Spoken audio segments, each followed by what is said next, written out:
Hi అండి. ఇవాళ ఇంట్లోనే టేస్టీగా చికెన్ పులావ్ని ఎలా చేసుకోవాలో చూద్దాము.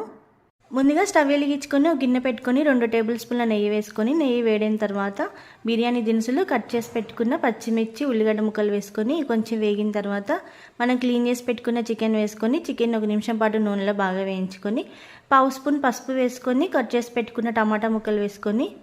టమాటాలు కొంచెం మగ్గిన తర్వాత ఇందులోనే 2 స్పూన్ల అల్లం వెల్లుల్లి పేస్ట్, రుచికి సరిపడినంత ఉప్పు, సరిపడినంత కారం వేసుకొని కారం పచ్చివాసన పోయేంత వరకు కలుపుకున్న తర్వాత ఇందులోనే 1 స్పూన్ ధనియాల పొడి, పావు స్పూన్ గరం మసాలా, 1 స్పూన్ బిర్యానీ మసాలా వేసుకొని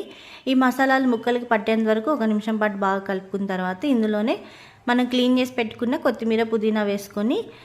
1 కప్పు పెరుగు వేసుకొని ఇది ముక్కలకి బాగా పట్టేంత వరకు కలుపుకొని ఇందులోనే 1 గ్లాస్కి 1.5 గ్లాస్ చొప్పున వాటర్ వేసుకొని ఎసరు బాగా మరిగిన తర్వాత ఇందులోనే మనం క్లీన్ చేసి పెట్టుకున్న బాస్మతి బియ్యాన్ని వేసుకొని 15 నిమిషాల పాటు హై ఫ్లేమ్లో ఉడికించుకొని తర్వాత దమ్ ఇచ్చుకొని